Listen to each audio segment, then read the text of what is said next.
우리나라의 대표 수출품 반도체죠. 세계 각국이 대규모 반도체 단지를 지으면서 치열한 투자 경쟁을 펼치고 있습니다.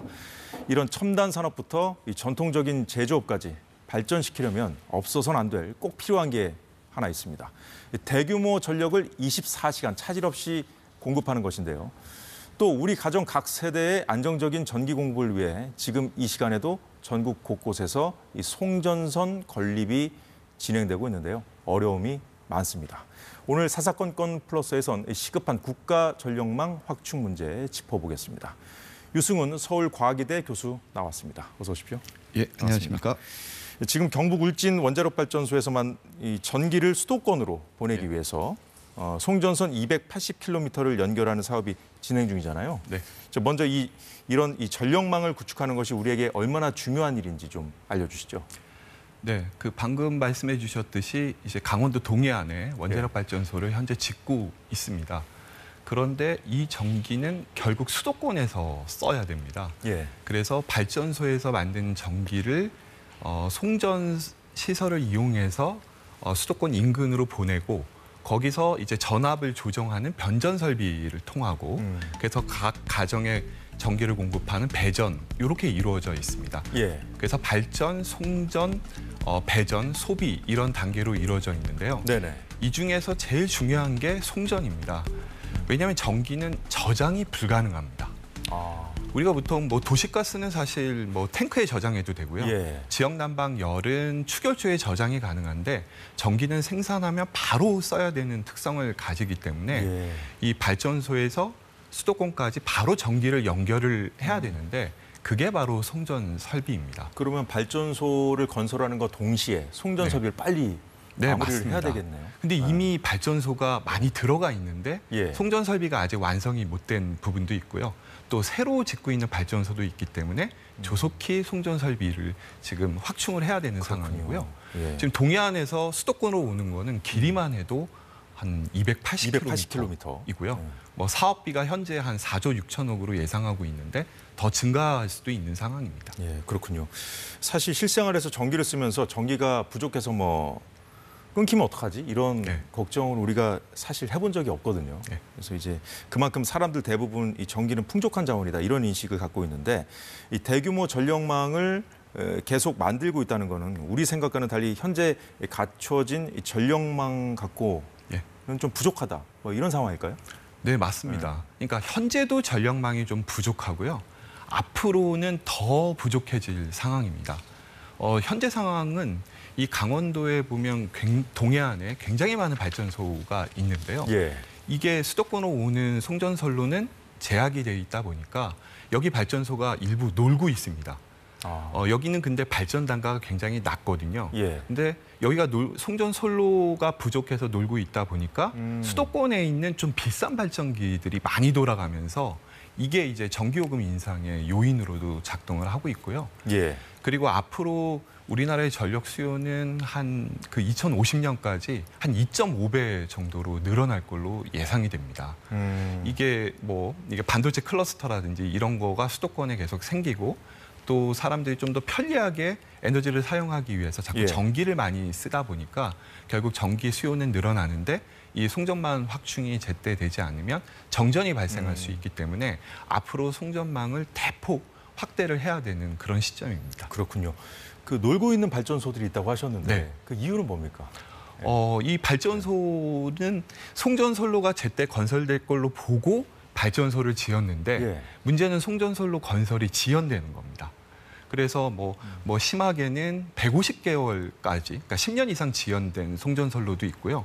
특히 동해안에서 수도권으로 오는 송전선로는 지금 한 66개월 정도 지연이 되다 보니까 올해 지어진 발전소도 있고 작년에 지어진 발전소도 있고 한데 이 발전소들이 제대로 발전을 못하고 있는 상황이죠. 그 송전선로를 만든다는 것은 우리가 이제 도로를 달리다 보면 보이는 이제 송전탑 되게 높은 거 있지 않습니까? 그게 아주 큰 건 아파트 35층 높이까지 크다고 들었는데 그런 탑도 세우고 그리고 또 필요에 따라서는 땅을 파서 이제 송전선을 넣기도 하고 그런 작업을 해야 되는 건데 그걸 못하는 이유가 주민들 반발이 가장 크기 때문에 그 이유가 가장 큰가요? 사실 지중화도 다 하면 좋은데 예. 인구 밀집된 지역은 사실 땅속으로 묻어야죠. 근데 이제 산악 지역을 지나가는데 이제 지중화를 좀 요구하시는 경우도 있어서 예. 그런 경우에는 공사가 계속 지연이 되는 거고요. 그리고 사실 뭐 내 동네에 내 집 앞에 송전선로가 지나가는 걸 좋아하실 분은 아무도 없을 겁니다. 그런 이유 때문에 예. 지역 수용성이 좀 담보가 되질 않아서 그렇군요. 지역 주민들이 반대를 하고 지역 주민들이 반대를 하다 보니까 지자체도 같이 좀 반대를 하고 이러다 보니까 좀 건설이 지연되는 측면이 있습니다. 그렇군요. 이제 지자체도 이제 반대를 하는 경우가 네. 지금 있다고 하셨는데 네. 지역 민심이 그렇다면 뭐 예. 단체장들은 뭐 그럴 수밖에 그럴 없을 것 수밖에 같고. 없고요. 또 예. 한편으로는 그 전기를 그 동네에서 쓰면 반대를 안 할 텐데 사실은 뭐 이 강원도 지역에서 전기를 생산을 하고 예. 실제 쓰는 건 수도권에서 쓰다 보니까 이게 왜 다른 동네에서 쓸 거를 우리 동네에서 만들어서 왜 송전선로를 설치해서 공급을 하느냐. 발전소 만드는 것도 그런데 왜 네. 송전선로까지 우리 지역에 깔아주느냐 맞습니다. 뭐 그런 건가요? 네. 그러니까 그러니까 다른 동네에서 쓸 거를 왜 이 동네에 설치를 하느냐. 예. 이런 좀 반대가 있는 상황입니다. 그렇다 보니까 송전선 노선을 결정하는데도 시간이 많이 걸리고 네. 또 이 노선을 정해서 공사를 시작한 이후에도 주민들 설득을 같이 하면서 계속 진행을 한다고 들었거든요. 네, 맞습니다. 그 정도로 상황이 어렵습니까? 예, 좀 어려운 편이고요. 예. 그래서 지금 보면은 이 작년 1월 달에 이제 국가 계획인 제10차 전력 수급 기본 계획이 발표가 됐는데요. 예. 여기서 중점적으로 좀 관리하고 있는 그 송전선로 건설 사업이 한 30개 정도가 있는데요. 이 중에 30%인 한 9개 정도가 현재 굉장히 많이 좀 지연이 되고 있는 상황입니다. 예. 주민들이 반대를 많이 하신다고 하셨는데 그 가장 큰 이유는 뭡니까? 반대하시는? 아무래도 송전선로가 지나가게 되면 그 주택 가격이나 그 지역의 땅값에 좀 영향을 좀 미치는 경우들이 있고요. 예. 또 특히 뭐 강원도의 수도권으로 오는 경우에는 이제 산림을 통과하다 보면 좀 산림 훼손을 많이 하지 않느냐. 예. 왜냐하면 송전탑을 건설하려면 도로도 개설을 해야 되고 그러다 보면 산림 훼손 부분에 대한 좀 문제 제기도 있는 상황입니다. 그렇군요. 자, 이 주민들이야 뭐 당연히 그런 여러 가지 걱정을 하실 텐데 실상은 그렇게 걱정하실 만큼 그렇지 않습니다라고 좀 설명하실 수 있는 부분이 있습니까? 예. 특히 이제 산림훼손 같은 경우에는요, 그 도로를 개설했다 하더라도 나중에 송전탑 건설이 완성이 되면 다시 그 손상된 산림은 전부 복구를 합니다. 예. 그리고 과거하고 또 공법이 달라져서 산림훼손을 최소화하는 공법을 채택하고 있고요. 또 이 지역에 아무래도 집가라든지 이렇게 그 주택 가격이 하락하는 이런 부분에 대해서는 송변전 설비 주변 지역의 보상 및 지원에 관한 법률에 의해서 보상을 하고 있고 그 보상액도 점점 증가하고 있는 그렇군요. 상황이기 때문에 피해에 대한 보상도 이루어지고 환경 훼손은 최소화하고 있다. 이렇게 말씀드릴 수 있습니다. 근데 이제 말씀 들어보니까 사업이 지연되고 있는 곳이 이제 많지 않습니까? 네. 그렇다 보면은 어쨌든 시간이 계속 지연되면 네. 사업이 지연되면 그에 따른 또 다른 그 사회적인 어떤 손실 비용이랄까요? 네. 또 발생할 것 같은데. 예, 당연합니다. 뭐 한 3가지 정도 비용이 발생을 하는데요. 일단 지연되면서 지역 내에선 계속 분쟁과 갈등이 있기 때문에 어떤 사회적 갈등 조정 비용이 발생을 하게 되고요. 이게 송전선로 건설이 지연됨에 따라서 값이 싼 발전기를 가동하지 못하니까 비싼 발전기를 가동을 해야 되거든요. 그렇군요. 그러면 그게 1년에 한 수천억 원 정도 됩니다. 그게 전기요금에 전가될 수밖에 없기 때문에 그 전기를 쓰는 소비자의 부담이 커지고요. 또 이렇게 공사가 지연되면 요즘 건축자재 가격이 보면 해마다 올라가지 않습니까? 네. 그래서 공사비 자체도 올라가는 그런 어려움이 있습니다. 말씀 듣고 보니까 이 전력망을 확충하는 것 역시 우리가 뭐 도로를 깐다거나 철도를 건설할 때랑 비슷하게 좀 어려운 점이 많구나 하는 생각이 드는데 한편으로는 이런 생각도 듭니다. 이게 국가의 기간 산업인데 왜 이렇게 아까 말씀하셨던 주민 수용성이라는 개념이 뭔지 정확히 좀 궁금한데 이런 그 주민들의 어떤 그 의견을 그 취합하는 그런 과정들이 이렇게 어려운 어떤 구조적인 그 이유가 있습니까?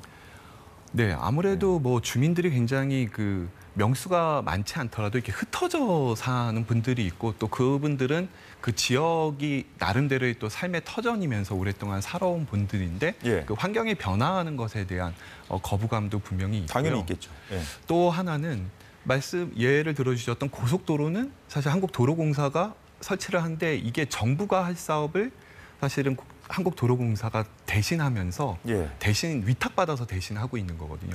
그러면서 정부 재정도 투입이 되고 정부가 나서서 좀 협상도 하고 뭔가 이거를 리드하는 부분이 있습니다. 근데 송전선은 좀 다른 부분이 있습니까? 네. 송전선은 한전은 사실 51%만 정부 지분이 있고요. 나머지 49%는 민간이 지분을 가지고 있는 공기업이고 사실 정부가 나서지 않고 한전의 모든 이 책임을 좀 떠넘겨 놓은 상태다 보니까 이 하나의 기업인 한전이 오로지 인허가라든지 주민 수용성 확보라든지 모든 거를 도맡아 하다 보니까 이게 좀 지지부진하고 좀 진척이 잘 안 되는 어려움이 있습니다. 그렇다면 고속도로 깔거나 철도 만드는 것보다 훨씬 더 어렵겠네요, 이게. 훨씬 더 어렵습니다. 그 고속도로나 철도나 그다음에 상수도망도 보면 다 국가 재정이 들어가고 정부가 개입을 하는데요. 예. 유독 송전망은 정부 재정이 1원도 들어가지 않고 한전돈으로 이제 해야 되는 상황이고요.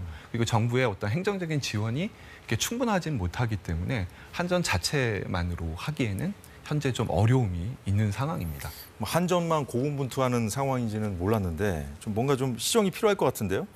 여튼 뭐 지금의 난관 이런 그 송전선을 까는데 그 드는 그 어려움들을 좀 헤쳐나가기 위해서 좀 사회적인 논의, 그러니까 예를 들어서 정부 차원에서 좀 한다거나 이런 게 필요하다는 논의가 좀 진행되고 있습니다. 아, 예, 물론입니다. 그래서 작년 10월에는 그 국가기관 전력망 확충 특별법이 국회에서 입법 발의가 됐습니다. 발의됐어요? 네, 작년 10월에 발의가 됐는데요. 아직 좀 통과가 되지는 못했고 결국에 22대 국회로 넘어가지 않을까 싶긴 한데요. 예. 이 법의 내용을 보게 되면 제일 중요한 것이 총리실 산하에 전력망 확충 위원회를 만들고 이 위원회에는 각 부처와 지자체, 주민대표까지 참여를 하게 됩니다.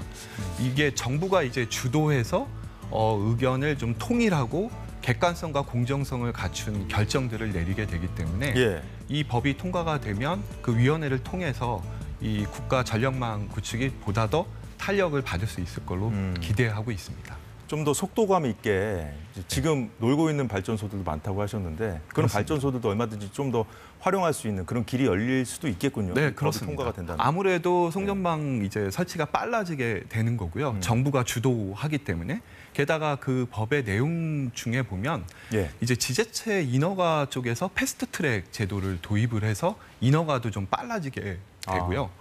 그리고 굉장히 좀 그 주민 수용성이 많이 확보가 안 돼서 조금 어려운 지역의 경우에는 특별하게 또 이 보상이나 지원이 이루어질 수 있는 이런 조항들이 있기 때문에 지역 수용성을 좀 제고하면서 제때 전력망이 확충되는데 큰 역할을 할 수 있는 특별법으로 기대되고 있습니다.